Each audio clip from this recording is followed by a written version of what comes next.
Monasterio de la Purísima Concepción, situado en Almería y denominado popularmente Convento de las Puras, es sin duda uno de los monumentos más atractivos de Almería. Se inició su construcción en 1515 sobre unas casas propiedad de don Enrique de Cárdenas, primer alcaide de la Almería cristiana. Fue el único monasterio femenino de la diócesis almeriense hasta mediados del siglo XVIII. En 3 de los lados del patio central porticado se distribuyen las diferentes estancias que componen el monasterio. En la zona inferior está situada la iglesia, el coro bajo y el refectorio. Su aspecto actual responde a las diversas transformaciones que ha sufrido desde su fundación, apreciándose los estilos gótico tardío, renacimiento, mudéjar y barroco, a los que se puede añadir el neogótico en el siglo XIX. El templo del monasterio responde a las típicas proporciones estrechas y alargadas de las iglesias concepcionistas. Fue construido en el siglo XVI, pero posteriormente ha sufrido diversas modificaciones. El templo tiene una sola nave y planta rectangular. Está cubierto con armadura de líneas rectangulares de tradición mudéjar, semi-ocultas por bóveda de medio cañón, con lunetas y arcos fajones de época barroca. 4 pilastras toscanas de fuste liso sobre plintos se adosan a los muros, soportando un entablamento de friso liso y cornisa de poco vuelo. Es sencillo y elegante, conservando en su interior varios retablos con imágenes de gran calidad, realizados por autores tales como Roque López, Francisco Salcillo, Diego de Mora o Antonio García Puerta. La capilla mayor tiene planta rectangular, está cubierta con bóveda de media naranja muy rebajada, sobre pechinas totalmente blancas sin ninguna decoración. El retablo original es uno de los más interesantes de toda la provincia de Almería. En el ático, sobre el fondo pintado, se recorta la imagen de Cristo crucificado y en los laterales San Francisco y Santa Clara. Preside el altar mayor, dentro de una hornacina acristalada, la imagen de la Inmaculada Concepción, tallada y policromada. Junto con la Virgen del Mar, estuvo escondida y a salvo en la casa de un magistrado de Almería, de las hordas salvajes iconoclastas durante la Guerra Civil Española. Destacan como bienes muebles en la iglesia importantes retablos barrocos que se relacionan con la Escuela Granadina de Escultura y un ciclo de pinturas de temática mariana, realizadas por el pintor lorquiano Antonio García Puerta entre 1743 y 1780, y del pintor almeriense Antonio Bezmar Iribarne el tema franciscano de la Poncírcula. Este monasterio de la Purísima Concepción se fundó en 1515 por doña Teresa Enríquez, esposa de don Gutiérrez de Cárdenas, señor de Torrijos y Maqueda, comendador mayor de León de la Orden de Santiago y primer alcalde de Almería. Doña Teresa, conocida como la Loca del Sacramento, destinó a su dotación las riquezas que don Gutiérrez de Cárdenas había recibido en el repartimiento de Almería, con las que pretendía fundar un convento de clarisas, según lo estableció en su testamento de 1494. Su viuda Teresa Enríquez, a su fallecimiento en 1503, profundamente comprometida con la expansión de la nueva orden fundada por Santa Beatriz de Silva, decidió realizar las gestiones necesarias ante la Santa Sede para modificar el testamento de su esposo y poder erigir en la ciudad de Almería la que sería la primera casa concepcionista del Reino de Granada y la cuarta de toda la orden. La reina Isabel la Católica participó en su fundación, aunque según parece las 8 monjas venidas de Torrijos, Toledo, ya estaban instaladas en 1514 en las casas a ellas destinadas No fue hasta el 9 de junio de 1515 cuando se firmó en Almería el convenio entre doña Teresa Enríquez, la abadesa y las monjas. Estas tres viviendas iniciales estaban constituidas por torre y huerta, situadas en el arrabal de la Musalla y muy cerca de la catedral. Según documentación, es posible que a partir de 1507 ya se hubiesen efectuado algunas obras de acondicionamiento, a cargo del capitán Luis de Guzmán, alcalde de la Alcazaba de Almería, comisionado por el difunto comendador en las tareas de facilitar la fundación de la Orden de Santa Clara. Una vez que las monjas concepcionistas estuvieron instaladas, se inició la construcción del claustro meridional, dirigido por Juan Gómez de Carmona en la tercera década del siglo XVI. Se prosiguió con la edificación a lo largo de la centuria, levantándose la iglesia, el claustro septentrional y las demás estancias. El conjunto de convento e iglesia son obra de Ortiz de Villajos, construido en el solar que apareció durante la destrucción de varias viviendas de la anterior época musulmana. En el lado del Evangelio, junto al altar, hay una reja que separa la iglesia del coro bajo, punto desde el cual las hermanas pueden seguir la misa. En un lateral hay una pequeña ventana que da acceso a la cratícula, espacio por donde el sacerdote da la comunión a las monjas. Para poder acceder al coro bajo hay que salir al claustro y seguir hacia la derecha. Subiendo unos pocos escalones se accede a esta sala. El coro bajo está situado en la cabecera junto al retablo mayor. Se accede a él desde uno de sus laterales. Es un espacio que originalmente formaba parte del claustro, como lo evidencian las formas arquitectónicas. En el siglo XIX se cegaron 3 tramos de arcadas del pórtico para crear el nuevo espacio coral.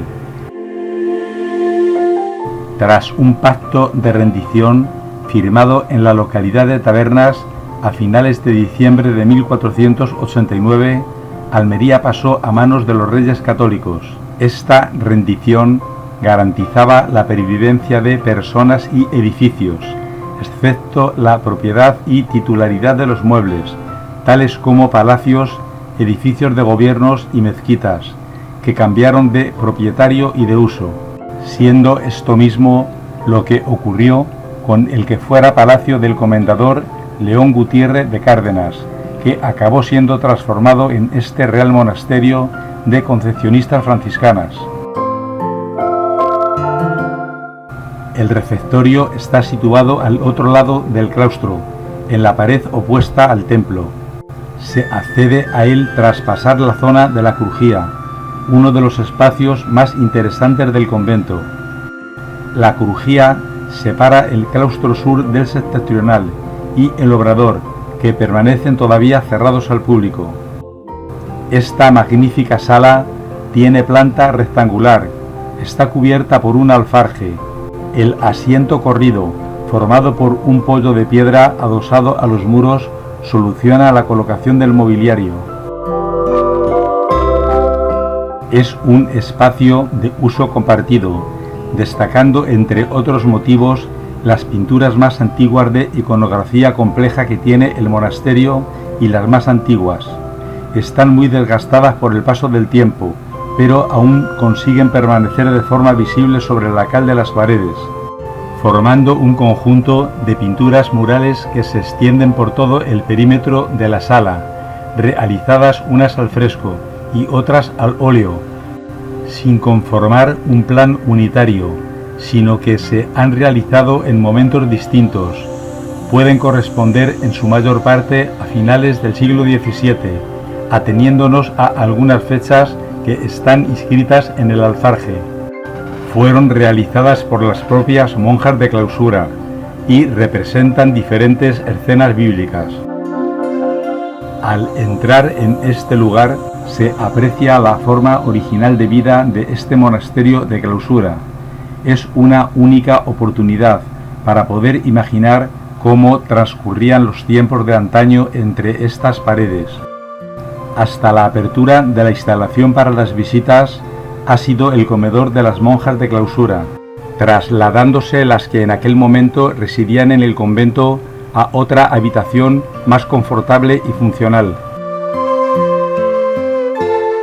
Junto al muro que da al claustro y sobre una base circular de piedra, tras subir unos cuantos peldaños, se encuentra un sencillo púlpito realizado en hierro forjado, lo mismo que la barandilla de acceso a él de la escalera. Sobre una de las paredes, cerca de la puerta, llama la atención una lápida musulmana, descubierta en una de las remodelaciones que ha sufrido el convento. A la izquierda y al fondo del claustro sur, frente a la puerta de entrada a él, al salir del receptorio y tras pasar por la crujía, se asciende a la planta alta por unas escaleras helicoidales o de caracol, que guardan la leyenda de una aparición del demonio a una monja, que terminó tirándose por ellas. Otra opción para subir son las escaleras situadas junto a la puerta de entrada al claustro sur, con materiales originales, a mitad de las cuales se puede apreciar un ángel exterminador pintado sobre el muro. Suele bajarse por ellas al final de la visita. A lo largo del perímetro de la galería se disponen las celdas en las que descansan las hermanas. La última ha quedado como muestra, para que el visitante pueda ver cómo son estas pequeñas estancias para el descanso, con sencillo mobiliario, una silla, una cama, una mesilla, un armario, un lavabo y un crucifijo. Junto a esta celda hay una pequeña capilla a la que llaman oración del huerto, en la que se conservan piezas muy valiosas para la orden, como el fresco sobre la pared que da nombre a la sala, el arca de las 3 llaves o la Virgen del Magnificat. Toda esta riqueza artística se ha venido acumulando a lo largo de los 5 siglos gracias a las donaciones. En un principio, las Puras adquirieron una gran cantidad de terrenos en Almería y el Bajo Andaras, convirtiéndose en las grandes propietarias de la provincia. Sin embargo, con el paso de los siglos, las expropiaciones y las desamortizaciones se han reducido sus posesiones al actual convento y al anexo edificio, que en su día fue colegio y hoy es sede en régimen de alquiler de la UNED. Desde hace algo más de 500 años, las Puras son las vecinas más antiguas de la ciudad de Almería. Aunque en un principio contaba el convento con unas 90 monjas de clausura, en la actualidad solamente quedan 5. Don Gutiérrez de Cárdenas, en su testamento dado en Alcalá de Henares el 31 de mayo de 1498, dispuso la fundación de un convento dedicado a la Orden de Santa Clara. Tras su muerte en 1503, el rey Fernando el Católico dispuso que se cumpliese ese testamento, pero su esposa doña Teresa Enríquez cambió la titularidad a la Orden de la Limpia Concepción de Nuestra Señora, las Puras. La sala capitular es el lugar de reunión de las monjas profesas para la toma de decisiones a cumplir por la comunidad. Es un espacio adecuado y de grandes proporciones, que está cubierto por un alfarje cuyas jácenas descansan sobre canes, ornamentados con volutas. En este lugar se conserva en la actualidad obras fundamentales para la historia del monasterio, como por ejemplo es el cuadro del árbol de la Orden Franciscana. Este cuadro de gran formato da sentido a toda la estancia. Es una obra de finales del siglo XVII, que sin duda es la pieza de excelencia más importante de todo este espacio.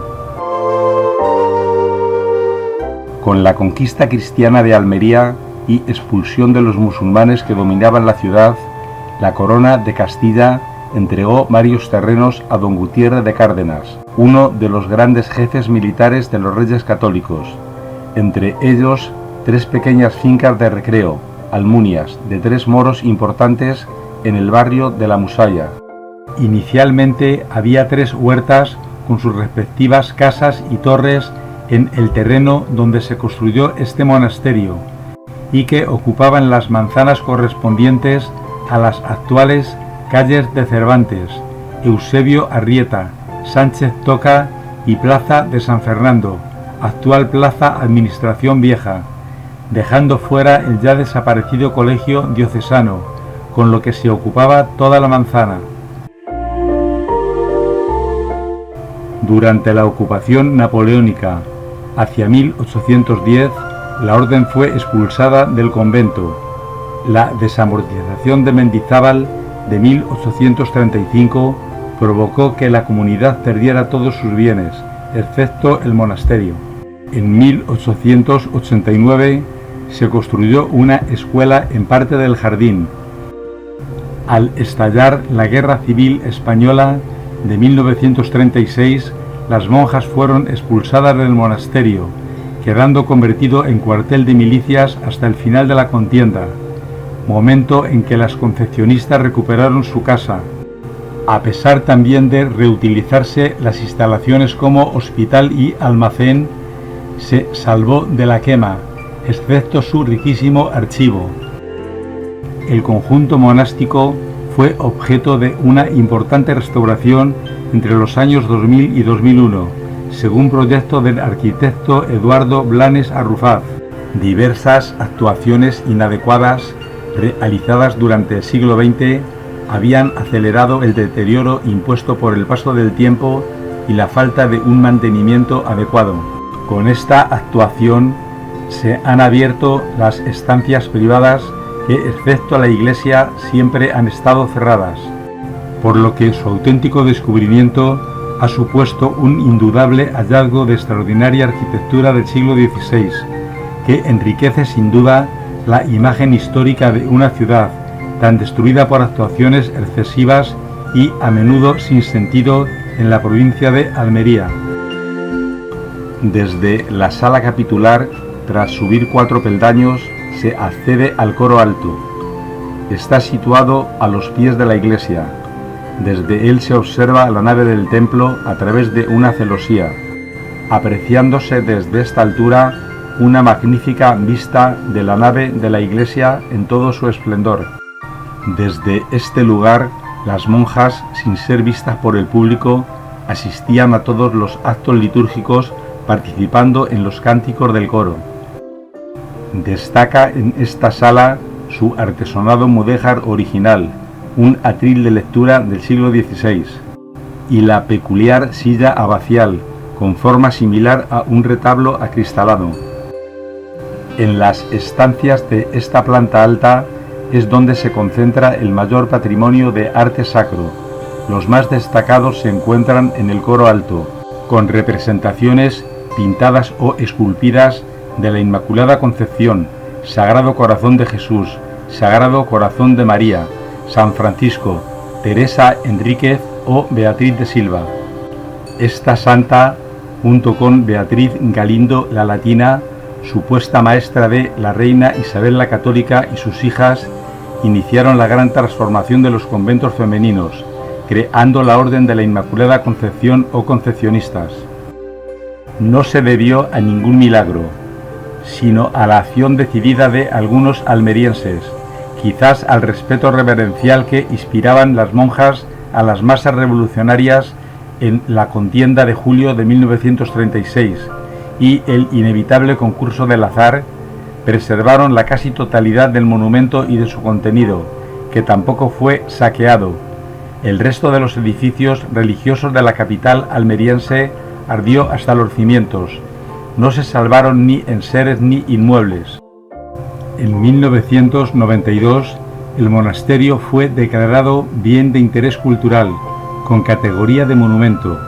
Su restauración posterior devolvió parte de sus espacios a los almerienses y a hacer visible en la clausura a su comunidad de monjas.